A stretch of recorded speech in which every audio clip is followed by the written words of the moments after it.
Well, hello there everybody, welcome back to the channel. It's Space Cowboy here with another video for you guys here today. The Dallas Cowboys win once again. They are 3-2. They take down the Pittsburgh Steelers 20-17, and they do it in a manner where they come back late.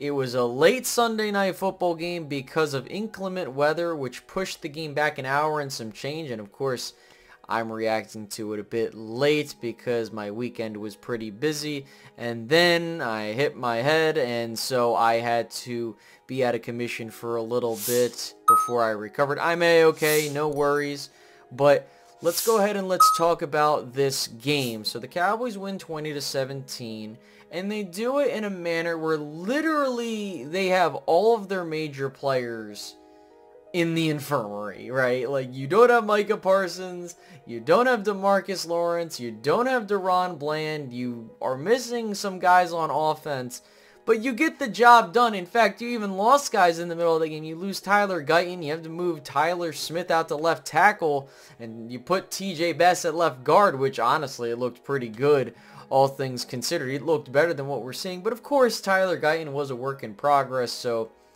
we are to be expecting those growing pains on that side of the offensive line, but I digress. You did see the defense actually perform pretty well. You saw them able to stop the Steelers in key situations, get sacks, and also got to talk about this run game, man. The Cowboys finally had a 100-yard rushing day, and shout out to Rico Dowdle, man. He is your running back one, and I think we might have found a way to run the ball somewhat effectively, and now this team is 3-2. They are 3-0 on the road. They're 0-2 at home. They need to be able to win at home, and they have a game against the Detroit Lions coming up this week, and it's going to be a huge game for the Cowboys as they try to stay in second place and keep pace with the Washington Commanders, who have been fantastic this year, especially with quarterback Jaden Daniels. But we're not here to talk about that. We're here to talk about these Cowboys. So let's take a look at the stat lines. We'll start with the offense, we'll talk about the defense, and then we'll go from there. Starting with the offense, Dak Prescott, 29 for 42, 252 yards, the 2 touchdowns, and the 2 interceptions, and he was sacked twice. Now, Dak Prescott became the first quarterback in NFL history to throw a touchdown and an interception in the same game that went into 2 different days, which is something I didn't know until it was brought up through some posts online, but interesting stuff. So Dak Prescott had a pretty good game, if I do say so myself, given the situation, right? You're losing one of your offensive linemen, you don't have Brandon Cooks out there, and on top of that, you're playing in a goddamn monsoon, or was once a monsoon, and you're playing in Pittsburgh, which is not easy to do, and historically the Cowboys have struggled to play well in Pittsburgh. You can look it up. But you managed to pull out the win. He did throw 2 interceptions. The one that he first threw, I did not like. It was a miscommunication between him and CeeDee Lamb. It was a poor ball placement, but also it just felt like something went off between him and CeeDee Lamb, where I guess he wanted a jump ball.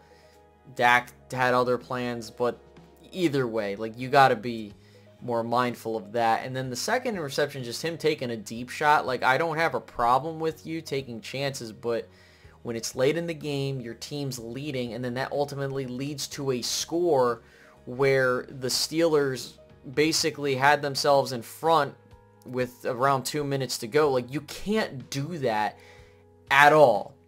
And so I felt like it was a bit weird. But then again, knowing how the game went, Dak Prescott had times where he could take advantage of some deep shots with Kevontae Turpin on one side of it. And then on top of that, you talk about Jalen Tolbert, who had a fantastic game. So good stuff there. But moving on from Dak Prescott aside, and also, by the way, him masterfully leading the Cowboys on the game-winning drive, which was huge. So shout out to Dak Prescott. Now, going to this run game, the Cowboys finally had over 100 yards rushing. You had Rico Dowdle, 20 carries for 87 yards. His longest run of the day was 13 yards. Shout out to Rico Dowdle, man. He had one hell of a game. He had over, I believe, 100 scrimmage yards, which, yes, and he caught that touchdown pass, which put the Cowboys ahead the first go around in the fourth quarter. And then, of course, he was huge on that drive to help the Cowboys take the lead late, aside from the fumble, of course. But that's where we appreciate Dak for paying attention and jumping on that fumble.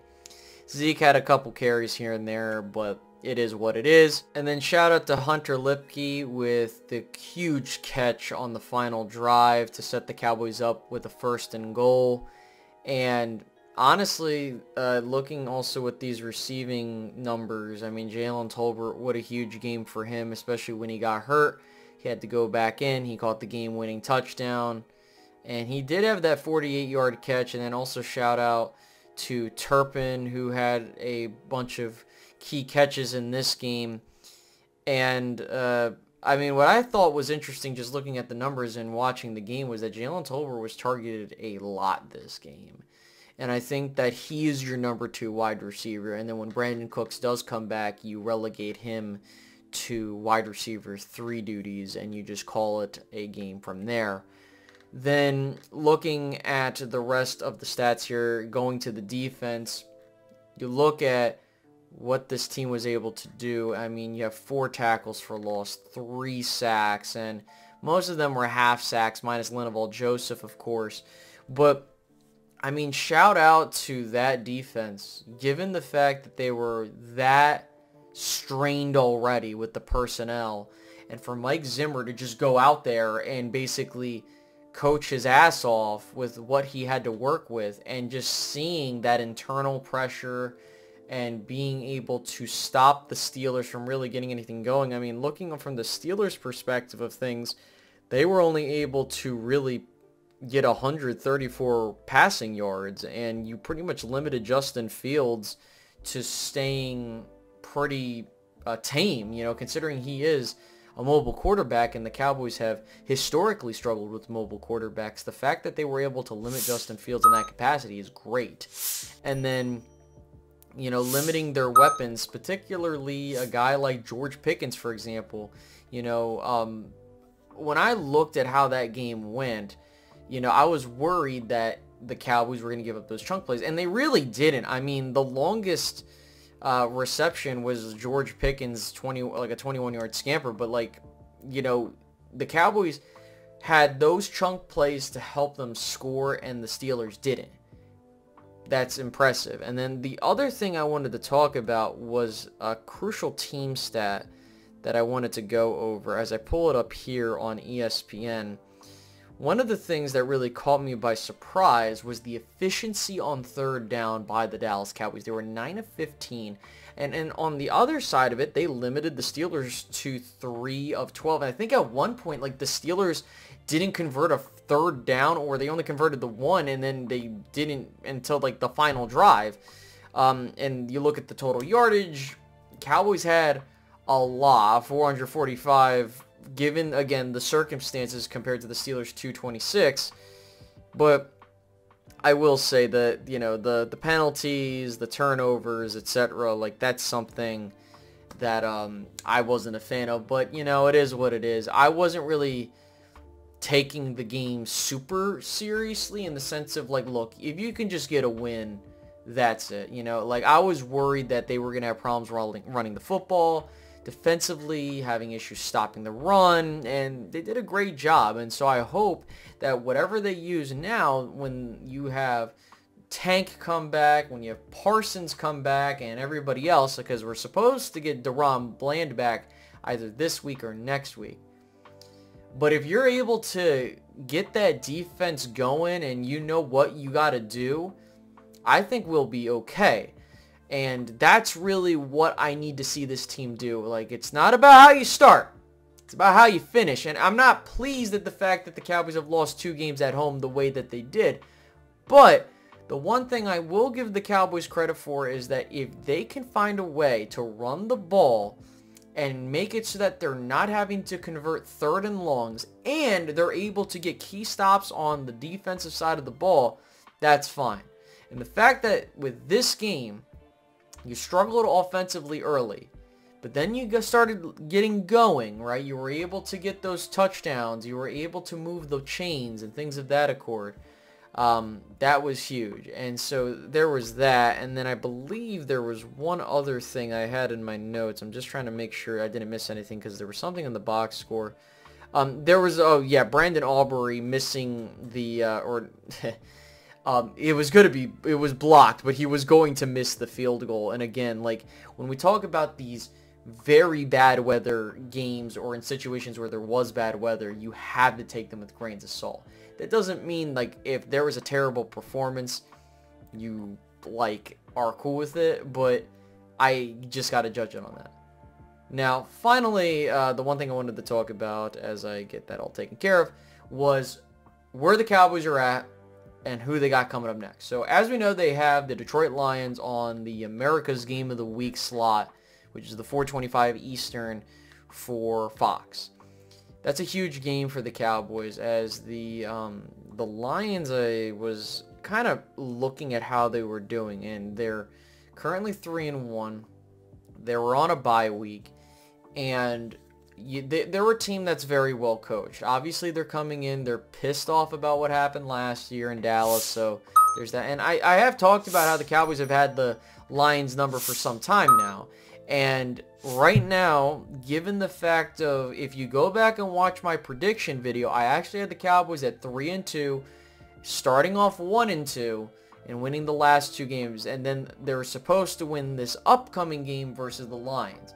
And so the reason I bring that up is because if they go out there and take care of business versus the Lions, that's cool and all, and especially given the circumstances of where the team's at.